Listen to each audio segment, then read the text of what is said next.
Assalamu alaikum dear students. In the previous class I have explained you the chapter plants and photosynthesis, and in this recorded lecture I am going to explain you the review questions of the chapter plants and photosynthesis, so that you can complete the written work in your notebooks. Along with this recorded lecture you will receive the written format, the PDF format of the answers, and you have to copy down the questions from the book, and you can write down the answers from that PDF file. Quickly come to the page number 20, and the first question is: the diagram shows the thing that leaves absorb and the thing they make. When their cells photosynthesize faster than they respire, identify A to E. There is a diagram also जहाँ पर बहुत सारी चीज़ें लिखी हुई हैं. For example, A is taken from the soil, B is taken from the air. तो हमें आइडेंटिफाई करना है कि what is जो भी एक स्पेसिफाइड अल्फ़ाबेट है वो क्या है. For example, A is taken from the soil. तो सॉइल से हम जो प्लांट्स हैं वो क्या लेता है. सॉइल से दो चीज़ें ले सकता है प्लांट, वाटर या फिर minerals. Now the part B is taken from the air. Air से जो है वो प्लांट एब्जॉर्ब करता है carbon dioxide. C is absorb by the chloroplast. Chloroplast से जो है वो एब्जॉर्ब की जाती है. क्लोरोप्लास्ट जो एब्जॉर्ब करता है, C is absorb by chloroplast. Chloroplast जो एब्जॉर्ब करता है वो है light. D is stored in leaves and transported to other parts of the plant. जो D जो है वो लीव्स के अंदर स्टोर होता है और other parts of the plant में ट्रांसपोर्ट होता है.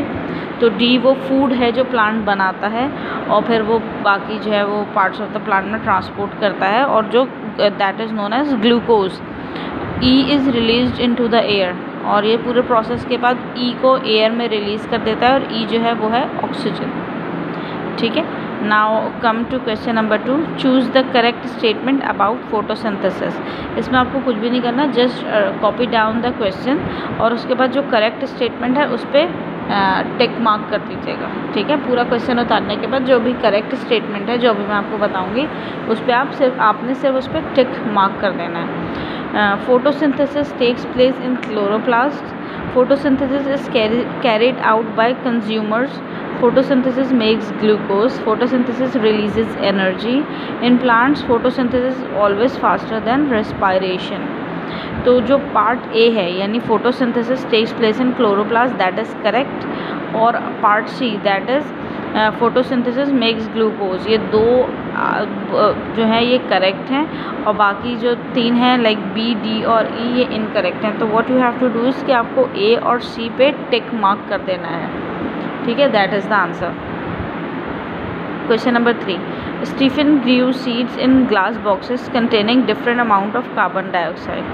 अब यहाँ पर 4 डिफरेंट बॉक्सेस बने हुए हैं जिसके अंदर प्लांट है और फिर कार्बन डाइऑक्साइड का परसेंटेज भी लिखी हुई है. He dried the plants in each box and measured their mass. Then he subtracted the mass of the original seeds to see how much new biomass they made. और इसमें फिर इन्होंने ये किया है कि उन्होंने प्लांट्स को ड्राई कर दिया हर बॉक्स के अंदर, और फिर उसका बायोमास लिया, और उस बायोमास को जो है वो उसने सब्ट्रैक्ट कर दिया ओरिजिनल जो प्लांट का जो बायोमास था उससे, और फिर उसने एक नया बायोमास उसके पास आ गया. अब यहाँ पर एक टेबल भी है, carbon dioxide percentage in the air और प्लांट बायोमास प्रोड्यूस्ड, और फिर इसने इससे एक ग्राफ भी बना दिया. ठीक है. So the part 1 is what conclusion can you make from Stephen graph. Stephen के ग्राफ को देख के हम क्या कंक्लूजन निकाल सकते हैं. तो कंक्लूजन ये है कि जो प्लांट का बायोमास प्रोड्यूस था वो इंक्रीज़ होता गया जब कार्बन डाइऑक्साइड की परसेंटेज इंक्रीज़ हो रही थी एयर में. तो the answer should be the grams of plant biomass produced increased as the carbon dioxide percentage increased in the air. ठीक है. Part B is write the equation for photosynthesis. Photosynthesis की equation लिखनी है, बहुत ही easy equation है. Photosynthesis की equation में कार्बन डाइऑक्साइड और वाटर रिएक्ट करते हैं और बनाते हैं ग्लूकोज और ऑक्सीजन. तो very easy equation is carbon dioxide plus water forms के लिए हम एरो का साइन यूज़ करेंगे, glucose plus oxygen, that is the equation for photosynthesis. Part C, use your knowledge about equation for photosynthesis to explain the result. इसका answer ये है, carbon dioxide is essential for photosynthesis but there is very little in the air. ज़रूरी होती है carbon dioxide plants की photosynthesis में, लेकिन air में मौजूद बहुत कम होती है। अब जितनी ज़्यादा कार्बन डाइऑक्साइड एयर में मौजूद होगी उतना ज़्यादा प्लांट का जो है उतना ज़्यादा फोटोसिंथेसिस बढ़ेगा, और ज़ाहिर है उसी हिसाब से प्लांट का बायोमास भी बढ़ेगा। तो इसको ऐसे लिखते हैं, carbon dioxide is essential for photosynthesis but there is very little in the air, when more is provided the rate of photosynthesis increases. Part D, suggest one thing Stephen could do to make his results more reliable. To increase reliability the test, यानी जो भी ये measurements ले रहे हैं, इनको किसी भी टेस्ट की जो रिलायबिलिटी है वो बढ़ाने के लिए टेस्ट को 2 से 3 दफ़ा लिया जाता है ताकि उनकी रिलायबिलिटी बढ़ जाए, उनके ये गलती के चांसेस ना रहें। तो इसका आंसर है, to increase the reliability the test या measurement should be repeated. Now the question number 4 is, Mariam wants to know which minerals are important for plant growth. She takes 4 samples of pure water and adds different minerals to each of them. Then she puts a seedling in each sample of water. ठीक है, अब पहले में इसने सारे minerals डाल दिए, second में सारे मिनरल्स डाले लेकिन फॉस्फोरस नहीं डाला, थर्ड में सारे मिनरल्स थे लेकिन नाइट्रोजन नहीं था, और फोर्थ में सब कुछ था लेकिन पोटेशियम नहीं था। अच्छा, 2 वीक्स के बाद she compares the masses of the seedlings, और उसमें क्या हुआ, इसका इन्होंने एक बार चार्ट बना दिया है।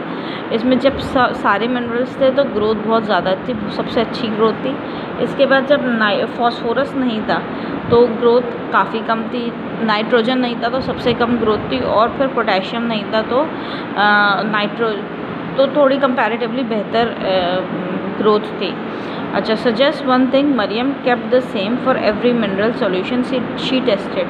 कौन सी एक चीज़ थी जो मरियम को रखनी चाहिए थी सेम, कि जब भी वो टेस्ट करे तब वो सेम होनी चाहिए।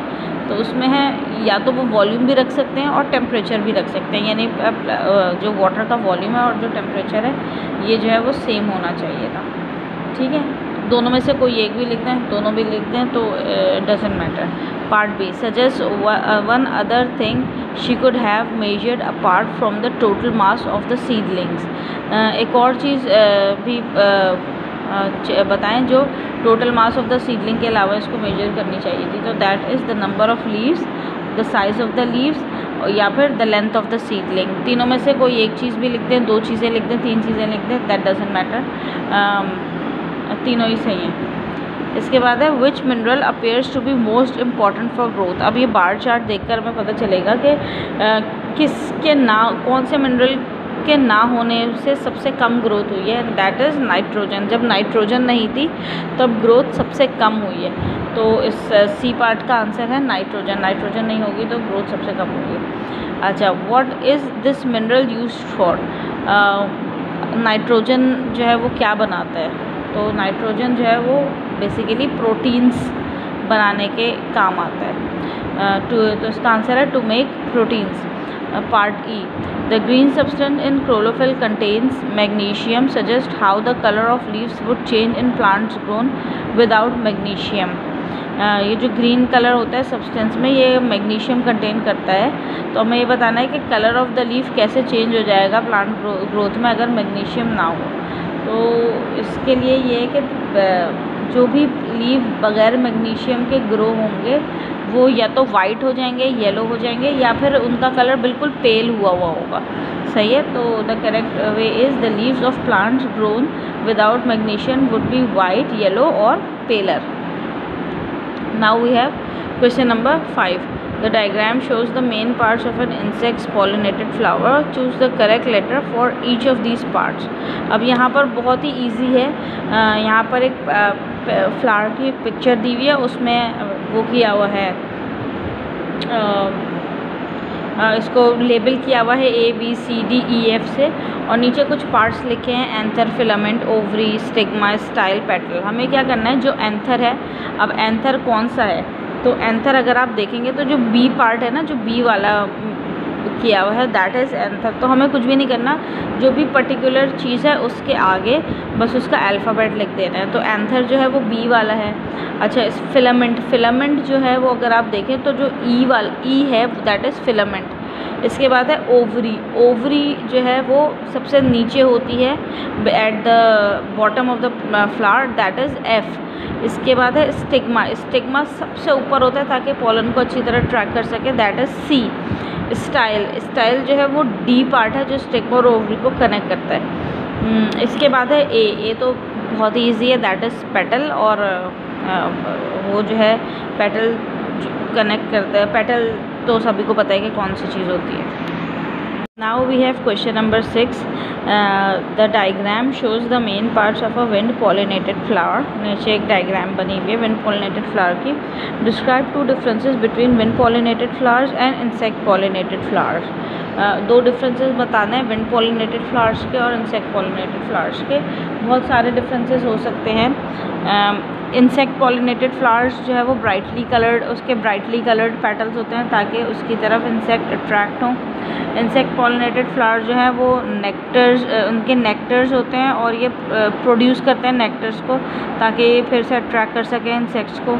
जो विंड पॉलिनेटेड फ्लावर्स होते हैं दे हैव एंथर्स और ये जो है वो हैंग डाउन हुए हुए होते हैं ताकि ये विंड को कैच कर सकें। इसी तरह विंड पॉलिनेटेड फ्लावर्स जो है इनके फेदरी स्टिग्मास होते हैं ताकि ये पॉलन को कैच कर सकें। After that wind pollinated flowers जो है वो स्मॉलर और लाइटर पॉलन प्रोड्यूस करते हैं। ठीक है, तो इसको मैं एक बार फिर से आपके लिए रिपीट कर देती हूँ। इनमें से कोई भी दो आप लिख सकते हैं। इंसेक्ट पॉलिनेटेड फ्लावर्स के लिए 2 लिख दें और विंड पॉलिनेटेड फ्लावर के लिए 2 लिख दें। First one is insect pollinated flowers have brightly colored petals. Insect pollinated flowers have nectars produced or they produce nectars to attract the insect. ये तो 2 हो गए insect pollinated के।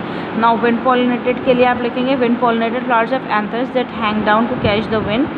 Wind pollinated flowers have feathery stigma to catch pollen, and wind pollinated flowers produce smaller or lighter pollen. So that is the answer for question number 6.